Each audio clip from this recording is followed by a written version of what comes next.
Aujourd'hui, on va faire la suite de la vidéo de la semaine précédente où je t'invitais à t'exprimer et je vais insister sur les craintes qui te plongent dans la soumission.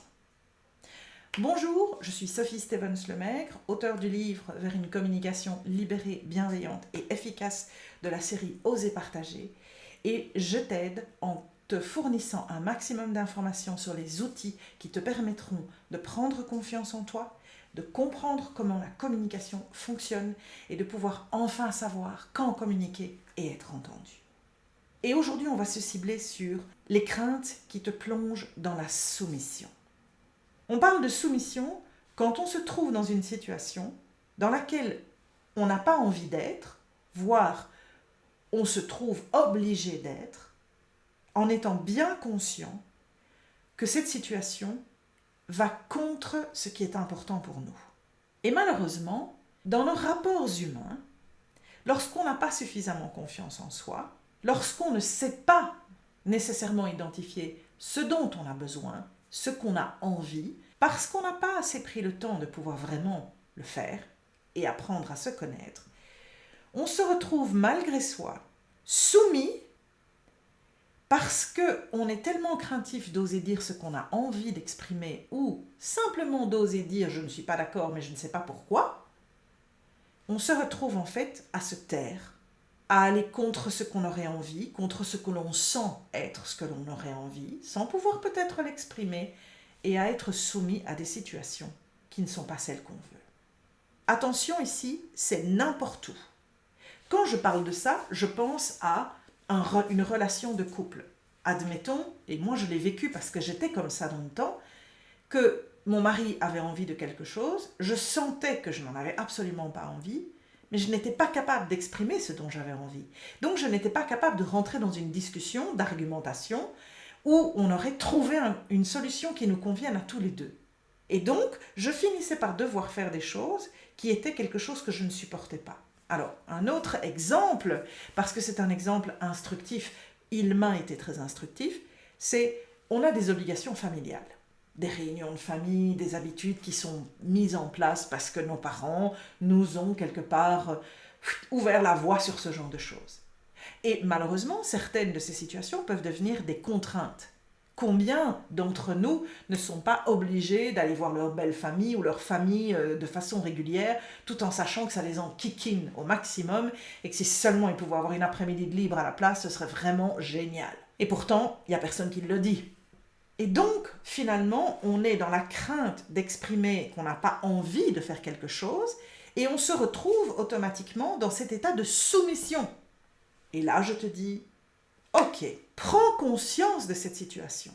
Si tu es conscient de la situation, si tu analyses les impacts qu'elle a sur toi, parce que ça peut te rendre de mauvaise humeur, ça peut faire de toi quelqu'un de désagréable, parce que finalement tu es tellement sous stress que tu ne te rends pas compte à quel point tu deviens agressif avec les membres de ta propre famille, ou avec tes collègues de bureau, parce que c'est une circonstance qui peut se passer aussi au niveau professionnel, tu dois prendre conscience de ce que tu es prêt à faire. Alors, je ne dis pas que tu vas pouvoir t'extraire de toutes les obligations que tu as. Si tu es obligé de devoir travailler avec un collègue que tu n'apprécies pas parce que tu trouves qu'il est désagréable ou que sais-je, tu vas peut-être pas être dans la capacité de pouvoir t'extirper de cette situation et de ne pas devoir le faire.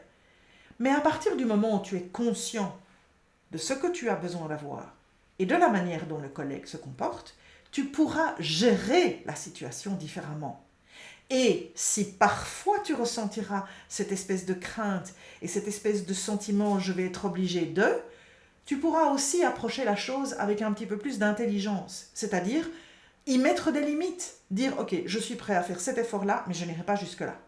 Même chose dans les réunions familiales. Admettons que, je vais te donner un exemple extrême, admettons que tous les dimanches, tu es obligé d'aller manger chez tes parents, et que tu es obligé d'arriver à 11h parce que ta mère attend que tu lui donnes un coup de main pour faire à manger, le repas est toujours extrêmement long à table et un peu trop arrosé, et tu finis par te rendre compte que le dimanche, quand tu rentres chez toi et qu'il est 17h ou 18h, tu as perdu toute ta journée à simplement faire quelque chose qui ne satisfait que tes parents. Et tu te dis, moi le dimanche j'ai besoin de faire des obligations dans ma maison, j'ai envie d'aller voir des copains, j'ai envie d'aller au théâtre, n'importe quoi, mais j'ai décidé que mes dimanches n'étaient plus une obligation comme celle-là. À un certain moment, tu as la crainte de confronter tes parents, mais il va falloir le faire. Et il va falloir que vous trouviez une solution qui puisse satisfaire tout le monde. Ils doivent comprendre que tes besoins ne sont pas uniquement ceux de satisfaire leurs envies ou une habitude qui s'est installée et que malheureusement la vie évolue, les choses évoluent et que toi aussi tu as besoin de pouvoir évoluer dans ces habitudes. Et à ce moment-là, vous trouverez ensemble une solution. Mais tant que tu ne l'exprimes pas, lorsque tu restes dans ta crainte de l'exprimer, tu vas continuellement te retrouver soumise à cette autorité, à cette habitude, à cette situation, parce que tu n'oses pas l'exprimer. Donc, en conclusion, je te dirai ceci. Je suis certaine que tu te rappelles de situations que tu as vécues. Maintenant, l'idéal, ce serait que tu décomposes ces situations, que tu analyses avec honnêteté pourquoi tu ne t'es pas exprimé, si tu avais pu changer quelque chose, ce que tu aurais changé, et dans un monde idéal, comment ça se passe. Ces 3 petites étapes te permettraient effectivement déjà de commencer par analyser des situations précédentes. En faisant cet exercice, tu vas prendre conscience aussi de ce qui est important pour toi. Parce que finalement, c'est apprendre à te connaître qui est le plus important. Parce que te connaître, c'est savoir où sont tes limites. C'est t'adapter, parce que nous allons toujours nous adapter, c'est un éternel recommencement. Mais tu vas te rendre compte que dépendant de ta vie, de tout ce qui se passe autour de toi, de tes besoins, de tes envies, eh bien, il y a des choses que tu accepteras un temps et d'autres que tu vas modifier progressivement. Mais s'il te plaît, comme je te l'ai dit au début de la vidéo, apprends à exprimer quelque chose qui est important pour toi. Parce que tu vas te rendre compte de ce que ça te libère. Parce que ne pas être soumise ou choisir à quoi tu es d'accord d'être soumise, ce n'est pas vivre dans une crainte permanente parce que tu n'oses pas t'exprimer.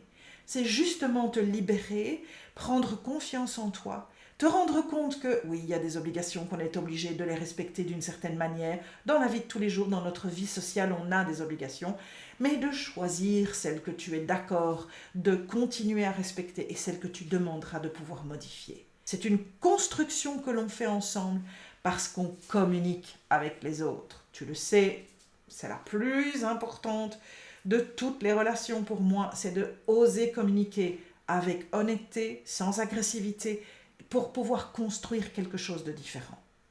À toi de gagner en confiance en toi, d'identifier là où tu as des craintes et de pourquoi de ces craintes. Et peut-être de changer ton approche mentale par rapport à certaines situations. Parce que peut-être que si tu prends le temps, tu vas relativiser aussi. Mais à partir du moment où tu sais que quelque chose te pose problème, c'est oser faire ce pas vers t'exprimer sans agressivité. Pas sur une défensive, simplement pour partager avec les autres et pouvoir trouver avec eux ensemble une solution qui puisse te convenir aussi. Bonne communication avec les autres, bonne réflexion par rapport à tes besoins et par rapport à tes priorités, et j'espère que tu vas trouver cette voie pour sortir de ces craintes et de cette soumission qui en découle. À la prochaine fois. Salut!